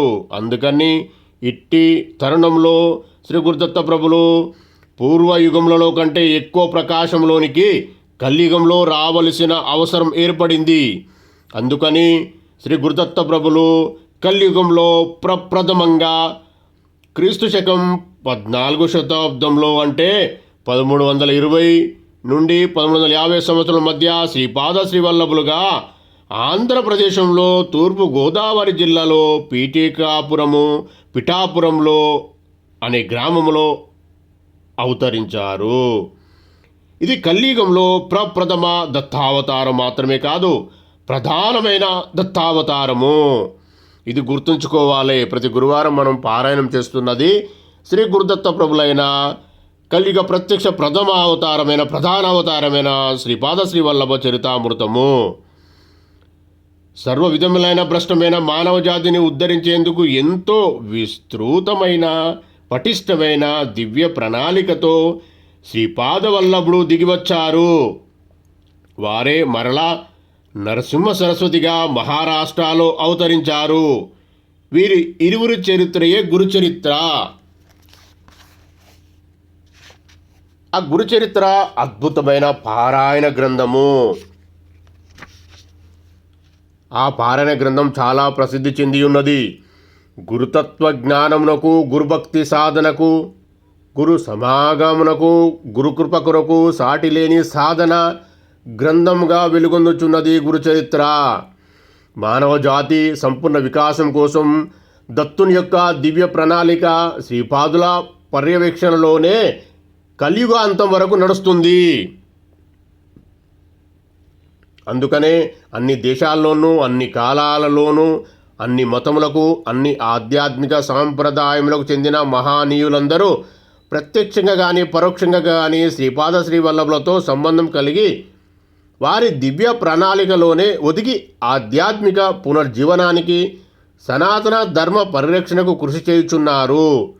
ఈ విషయం ఇటీవల వెలుగులోనికి వచ్చిన శ్రీపాద శ్రీవల్లభ చరితామృతం అనే గ్రంథమును శ్రద్ధగా అధ్యయనం చేస్తే తెలుస్తుంది. మనం ప్రతి గురువారం చేస్తున్నాం కదండి, అదే శ్రీపాద శ్రీవల్లభ చరితామృతము. మాణిక్య ప్రభు, స్వామి సమర్థ, అక్కల్కోట్ మహారాజ్, షిరిడి సాయిబాబా, వాసుదేవానంద సరస్వతి స్వామి, షేగాంలోని గజానన్ బాబా, గజానన్ మహారాజ్, దున్నివాల దాదా, కేట్గామ్ బేట్ నారాయణ మహారాజ్, మెహర్ బాబా, సంత్ సిద్ధేశ్వర, గులాబ్లాలా, మాలా పిచ్చమ్మ గారు, చివాటమమ్మ, గొలగబుడి వెంకయ్య స్వామివారు వీరందరూ శ్రీ గురుదత్త ప్రభుల దివ్య ప్రణాళికను నిర్వహించిన వారే. జగద్గురు శంకరాచార్యుల వారు స్థాపించిన పీఠాధిపతులు పరంపరలోని వారు కాంచి కామకోటి పీఠాధిపతులు చంద్రశేఖరేంద్ర సరస్వతి స్వాముల వారు, మధ్వాచార్యుల వారు, రామానుజాచార్యుల వారు దత్తస్వామి దివ్య ప్రణాళికలో పాల్గొన్నవారే. కృష్ణభక్తి చైతన్య స్రవంతిలో సిద్ధత్వం సాధించిన చైతన్య మహాప్రభువులు, రాధాదేవి ఉపాసనలో పండిపోయిన బృందావన యోగులు ఈ ప్రణాళికలోని వారే. కృష్ణతత్వమును, కృష్ణభక్తిలోని మాధుర్యమును పాశ్చాత్య దేశంలో వేలాది మందికి అనుభవింపజేసిన శ్రీలా ప్రభుపాదుల వారు ఈ కోవలోని వారే. క్రియాయోగ పరంపరలోని అవతార్ బాబాజీ, శ్యామచరణ లహిరి మహాశయులు, యుక్తేశ్వరగిరి, పరమహంస యోగానంద ఈ బృహత్తరమైన దత్త దివ్య ప్రణాళికలోని వారే. శ్రీ రామకృష్ణ పరమహంస, శారదామాత, స్వామి వివేకానంద, అరవింద యోగి, త్రిలింగ స్వామి, సంత్ కబీర్, సమర్థ రామదాస్ స్వామి, శ్రీధర స్వామి, నారాయణ గురుదేవులు, కేరళ ఏర్పాడు వ్యాసాశ్రమ వ్యవస్థాపకుడు, మలయాళ యతీంద్రులు ఇందులోని వారే. జలారాం బాబా, వీరబోర్ గుజరాత్, శ్రీ శివానంద మహారాజ్, కేరళ నిత్యానంద స్వామి, గణేష్పురి, రాకిడి బాబా, స్వామి పూర్ణానంద, శ్రీశైలం, జిల్లెల్లముడి అమ్మ, శ్రీ రమణ మహర్షి, గాయత్రి పరివార్ వ్యవస్థాపకులు ఈ ప్రణాళికలోని వారే. వీరి శిష్యులు అందరూ వీరి ప్రణాళికలోని వారే. ప్రజ్ఞాపుత్రుల ద్వారా ఒకే గురుసత్తా ఎలా ప్రకటమవుతుందో బోధించిన వారు. వీరు కూడా ప్రణాళికలోని వారే. జగద్గురు పీఠ వ్యవస్థాపకులు, ప్రపంచ ఆధ్యాత్మిక విజ్ఞాన సమన్వయకర్తలు వీరి ప్రణాళికలోని వారే. శ్రీ సాయి చరిత్ర, శ్రీ గురుచరిత్ర, మహానీయుల చరిత్రల పారాయణ మార్గం అందించిన వారు కూడా శ్రీ గురుదత్త ప్రభుల వ్యవస్థలోని మహానీయులే. నేడు మన మధ్య నివసిస్తున్న వారు కూడా యోగులు, గురువులు, తెలియని వారు, మన ముందుకు రాకుండా వారు అదృశ్యంగా ఉన్నవారు కూడా శ్రీ గురుదత్త ప్రభుల ప్రణాళికలోని వారే. అజ్ఞాతంగా జ్ఞాన ప్రచార సేవ చేస్తున్న జగద్గురు జిగ్గి వాసుదేవ్ కోయంబత్తూర్, మాత అమృతానందమాయి కేరళ, శ్రీ విజయేశ్వరి మాత పెంచలకోన, కుర్తాలం పీఠాధిపతులు శ్రీ సిద్ధేశ్వరానంద భారతి స్వామివారు, ఇంకా మరెందరో మహానీయులు దత్తస్వామి యొక్క దివ్య ప్రణాళికలోని వారే. అంతేకాదు విశ్వమంతా దత్తుని కార్యక్షేత్రమే. గురునానక్, మహావీరుడు, మిలారెపా వంటి బౌద్ధమత యోగులు, జైనమత తీర్థంకరులు, దిగంబర యోగులు అందరూ కూడా దత్త స్వరూపులు, గురు స్వరూపులు, దత్తుని దివ్య ప్రణాళికలో పనిచేయుచున్నవారే.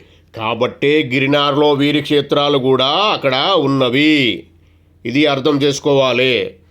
ఇంతవరకు భౌతికంగా మన మధ్య జీవిస్తున్న మహానీయులు గురించి మాత్రమే తెలుసుకొని వారిని ఎంతో కీర్తిస్తున్నాము. ఒకప్పుడు ఈ భూమిపైన మన మధ్యే నివసించి తీవ్రమైన తపోనిశలతో, యోగ దీక్షలతో పూర్ణత్వం సాధించి జీవన్ముక్తులైన యోగి పుంగవులు సాయుజ్యముక్తికి అర్హత సంపాదించుకున్నప్పటికీ భగవంతుని సృష్టి అయిన ఈ విశ్వజనులందరూ సంపూర్ణ వికాసం సాధించేంత వరకు కృషి చేయాలని కృతనిశ్చయులై నిర్యాణ స్థితిని శ్రీ గురుదత్త ప్రభుల సాయుధ్య మోక్షంను త్యాగం చేసిన నిజమైన భగవత్ సేవకులున్నారు. వీరు పటిష్టమైన సూక్ష్మ శరీరంతో లేదా తేజోమయ శరీరంతో లేదా ప్రాజ్ఞమయ శరీరంతో గుప్తంగా, అజ్ఞాతంగా, నిస్వార్థంగా మానవ జాతి వికాసం కోసం వేల సంవత్సరముల నుండి నేటికి కృషి చేస్తూ ఉన్నటువంటి వారు. వారి గురించి జనసామాన్యానికి తెలియదు. తేజోమయ శరీరధారులైన పరమగురువులు వారి చరిత్రలు వ్రాయించుకోరు. వారికి లక్షలు, కోట్ల రూపాయలు విలువ చేసే ఆశ్రమాలు, ఆధ్యాత్మిక కేంద్రాలు అవసరం లేదు. వారిని కీర్తించి ప్రచారం చేసే శిష్యులు కూడా ఉండరు.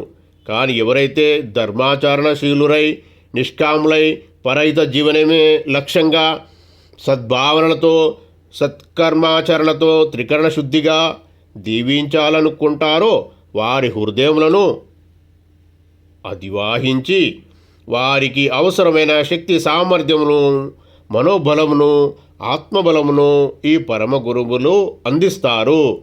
అవసరమైతే భౌతికంగా దర్శనమియగలరు. సూక్ష్మ శరీరాలతో వారి కేంద్ర స్థానంలో ఉంటూనే వేరువేరు శరీరాలు ధరించి ఒకేసారి వారి దివ్య ప్రణాళికను నిర్వహించగలరు. వారు యుగ యుగాలలో ఎన్నో రూపములు, నామములు ధరించి వస్తున్నా అవన్నీ తెలిసిన ఒకే అఖండమైన ప్రాజ్ఞ వారిలో పనిచేస్తూ ఉంటుంది. దానికి సంబంధించి ఎప్పుడూ వ్యవహరించబడే నామం ఒకటే ఉంటుంది. వీరు కలియుగాంతం వరకు మానవజాతి యొక్క ఆధ్యాత్మిక వికాసం కోసం కృషి చేస్తూనే ఉంటారు. వారు నిరంతరం ధ్యానం చేస్తూ, దత్తయోగ సాధన చేస్తూ కొంత పరిణీతి చెందిన ఆత్మలను ఎన్నుకొని వాటికి మరింత శ్రేష్టత్వమును, దివ్యత్వమును, సామర్థ్యమును సమకూర్చి దేశకాల అనుగుణంగా ప్రణాళికబద్ధంగా యోగ్యులైన వారి గర్భమున మహానీయులుగా జన్మింపచేస్తుంటారు. విశ్వమంతా వారి కార్యక్షేత్రమే. ఆధ్యాత్మిక రంగంలోనే కాదు, ఆధునిక విజ్ఞాన రంగంలో కూడా అద్భుతమైన ఆవిష్కరణలు జరిగేందుకు యోగ్యులైన శాస్త్రవేత్తలకి అవసరమైన ప్రచోదనము అంటే సలహాలు, కిరణములను ఆ పరమ గురువులే ప్రసాదిస్తుంటారు. హిమాలయాలలో కేదార్నాథ్, మానస సరోవరాలకు ఇంకా దూరాన కైలాస పర్వత ప్రాంతంలో ఈ సిద్ధయోగులు, పరమ గురువులు ఉండే సిద్ధాశ్రమ గుహలు చాలా విస్తీర్ణంలో విస్తరించి ఉంటాయి. అయితే ఇవి చర్మచక్షులకు దర్శనీయమైనవి కావు. ఎవరో ఒక సూక్ష్మ శరీరధారి అయిన సిద్ధయోగి అనుగ్రహించి తగిన సాధన చేయించి సూక్ష్మ శరీరంను వేరు చేసి తన వెంట తీసుకొని వెడితేనే ఎంతటి యోగికైనా సిద్ధాశ్రమ గుహల ప్రవేశము, వారి దర్శనము సాధ్యమవుతుంది.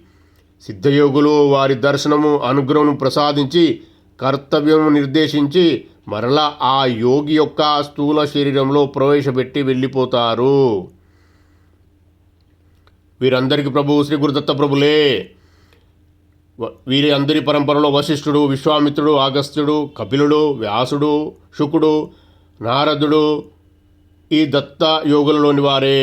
అలాగే శ్రీకృష్ణుడు అంతే. వాసి అయిన మైత్రేయుడు, శ్రీకృష్ణ జననానికి ముందు ఉన్న పరమ మరువు మహర్షి, దేవాభి మహర్షి ఈ పరమ గురువులోని వారే. వీరందరి పరంపరగా ఇంకా ఎంతోమంది సిద్ధ యోగులుంటారు. ఈ పరంపరలోని వారే మత్స్యేంద్రనాథుడు, పద్మసంభవుడు, మిలారేప. వీరిలో ఒక పరంపరగా చెందినవారే. ప్రపంచంలోని అన్ని దేశములకు, అన్ని మతములకు చెందిన అత్యున్నత స్థాయిని అందుకున్నవారు ఈ పరమ గురువులు శ్రీ గురుదత్త ప్రభుల పరంపరలోని వారే. ప్రస్తుతం కుర్తాలం పీఠాధిపతి సిద్ధేశ్వరానంద భారతీ స్వామివారు తెలియజేసిన అగస్త్య మహర్షి శిష్యులైన భోగనాథుడు, వారి మిత్రుడైన సుందరనాథుడు, కుర్తాలం పీఠ వ్యవస్థాపకులైన మౌనస్వామి సిద్ధయోగులలోని వారే. శ్రీపాద శ్రీవల్లభ సంపూర్ణ చరితామృతం 8వ అధ్యాయంలో ఎప్పుడు ఉపసంహరణ లేకుండా ఎప్పుడు ఒకే వయస్సులో ఉండే 3 దత్తావతారములు ఉన్నాయని తెలియజేయుచున్నది. వాటిల్లో ఎప్పుడు 16 సంవత్సరంలో బాలుడిగా దర్శనమిచ్చే శ్రీపాద శ్రీవల్లభ అవతారం ఒకటి. హిమాలయంలో బదరి ప్రాంతంలో ఎప్పుడు 25 సంవత్సరముల యువకుడుగా దర్శనమిచ్చే మహా అవతార్ బాబాజీ 2వ వారు. ఈయనే క్రియాయోగం అనే రాజయోగ మార్గం అందించిన వారు. హిమాలయములలో కైవల్య శృంగం దగ్గర మహా తపస్సులకు 80 సంవత్సరముల వృద్ధ రూపంలో ఎప్పుడు దర్శనమిచ్చే విశ్వేశ్వర మహాప్రభుల వారు 3వ వారు. వీరే రామ్లాల్ ప్రభుగా వచ్చిన వారు. దత్తాత్రేయుల వారి ఈ 3 రూపంలో ఇప్పుడు అదే వయసులో దర్శనమిచ్చే మహిమాన్వితమైన పూర్ణ సద్గురు రూపంలో. ఈ సిద్ధ యోగాశ్రమ యోగులందరూ హిమాలయాల్లో శంబల, శ్రావస్తి, కల్ప గుహలను కేంద్రంగా చేసుకొని వారి దివ్య ప్రణాళిక నిర్వహిస్తుంటారు.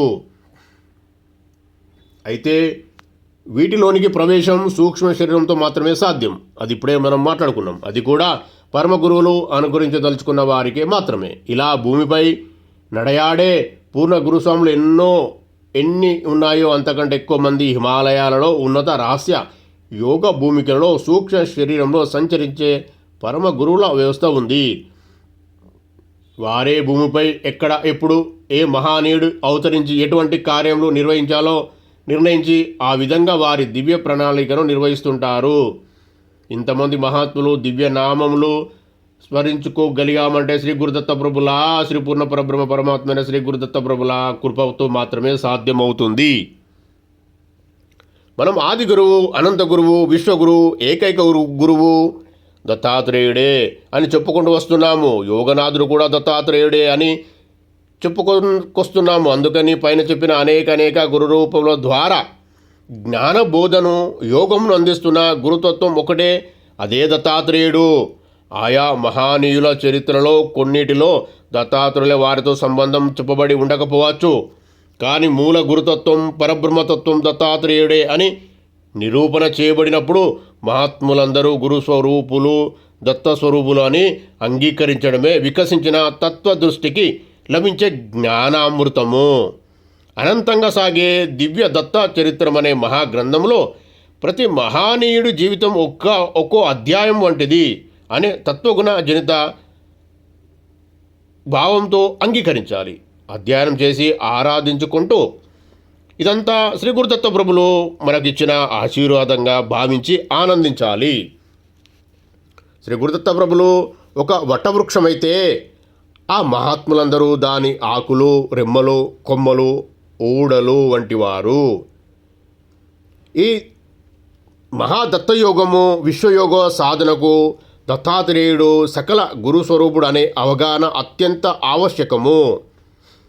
ఈ దత్త మహాయోగము, విశ్వయోగము ఈ వర్డ్ గుర్తుంచుకోండి.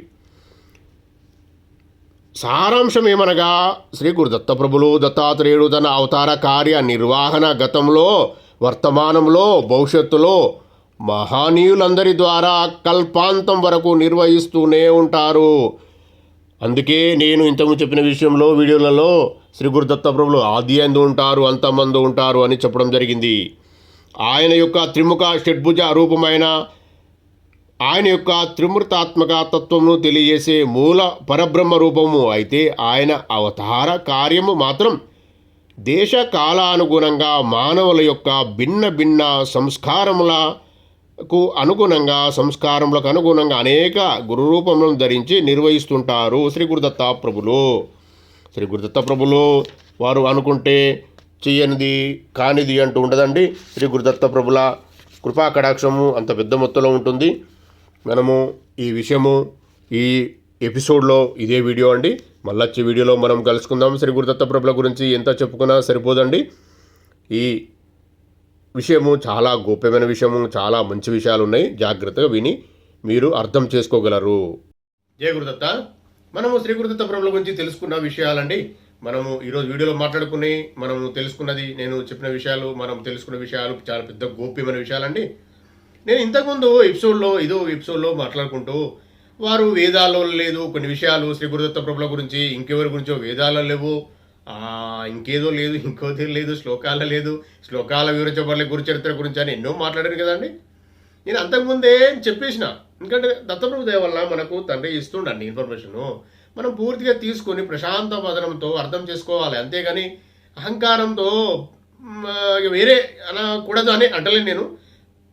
అలా చేస్తే జరిగేది బాగా దుష్పరిణామాలు జరుగుతాయండి వారికి. ఎందుకంటే పూర్ణ పరబ్రహ్మ పరమాత్మ ఇంత పెద్ద విషయమో, ఇంకా ముందు ముందు చాలా పెద్ద పెద్ద వీడియోలు, పెద్ద పెద్ద విషయాలు వస్తాయి. మీరు చూడండి, మీరు జ్ఞాన సముపారం చేసుకొని మీ జన్మ సార్థక తెలుసుకొని మీరు బయటపడండి ఈ జనన మర చక్రం నుండి. తార్పణం ఆయన చెప్పిన మాట ఇది.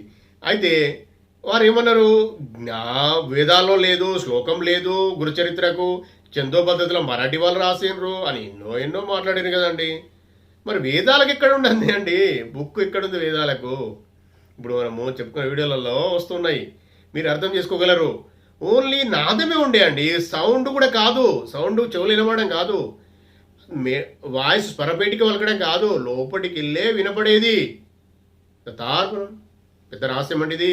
మీరు ధ్యానం చేస్తూ ఉంటే మీకు అర్థమవుతూ ఉంటుంది. అందుకే దత్తయోగ సాధన చేయండి. అప్పుడే సద్గ్రంథ పారాయణము చేస్తూ ఉంటే, సద్గ్రంథాలు చదువుతూ ఉంటే చాలా పెద్ద పెద్ద విషయాలు అర్థమవుతాయి అని చెప్పింది నేను. అందుకే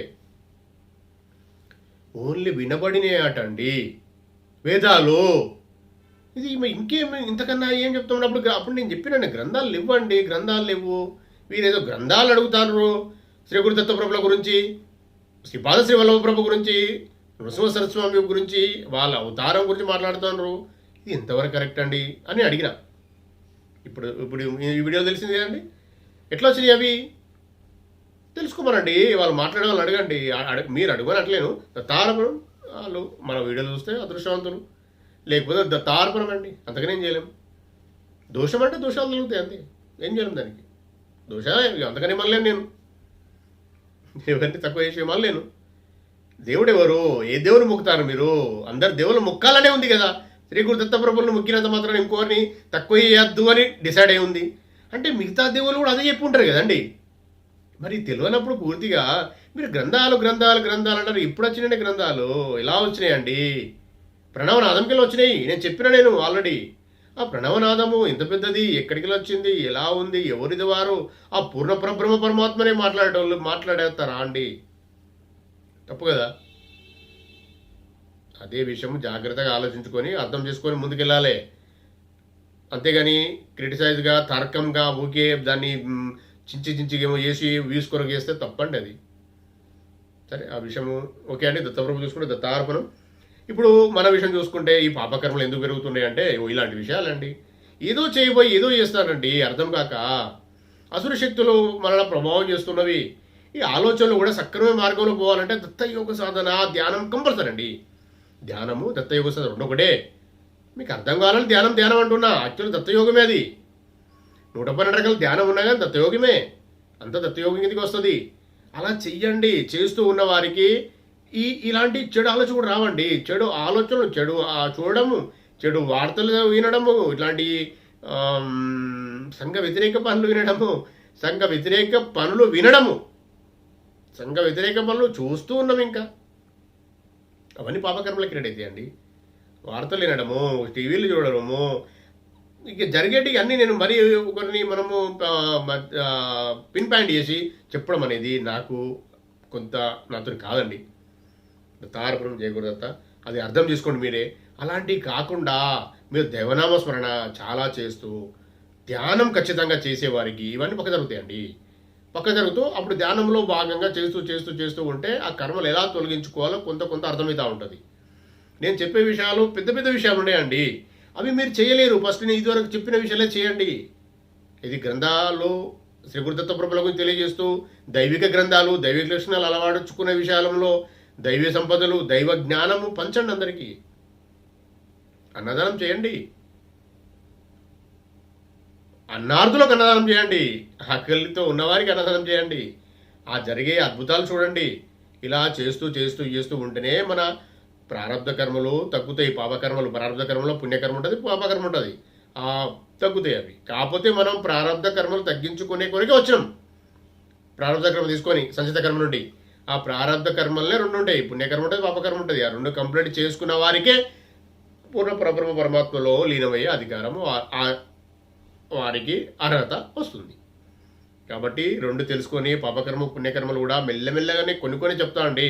ఎందుకంటే తండ్రి చెప్పించిన విషయాలు చెప్పాలి మనం. అన్ని విషయాలు నేనే సొంత జ్ఞానం సొంత కవిత్వం పెట్టలేం. చిన్న చిన్న విషయాలే నేను చెప్పిన అనుకుంటాను. మీరు దాన్ని వినండి, 2-3 టైమ్స్ వినండి, అర్థమవుతుంది. అది నేను చెప్పిన విషయాలు గోప్యమైన విషయాలండి. అన్నీ మనము ఒకరిని ఇట్లా అంటే ఇప్పుడు నేను చెప్తే ఒకరిని పిన్ పాయింట్ చేయాల్సి వస్తుంది, వీళ్ళ ద్వారా అని వస్తుంది. వాళ్ళు మనుషులే, వాళ్ళలో ఉన్నది పరబ్రహ్మతత్వమే. మరి ఏం చేసామండి, అసుర శక్తులు కూడా ఉంటాయి, తార్పణం. అందుకే చెప్పలేకపోతున్నా అండి, నేను ఆపేస్తున్నా చాలా విషయాలు.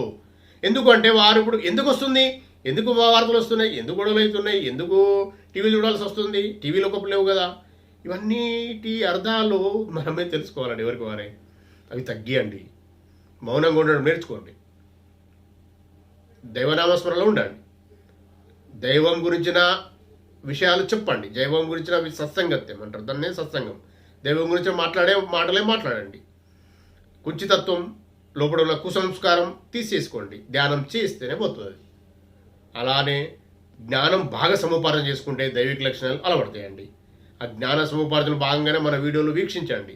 చాలా పెద్ద పెద్ద విషయాలు ఇక ముందు కూడా రాబోతూనే వస్తాయి, దత్తప్రభు దయ వలన ఆయన చెప్పించిన విషయం ఇది.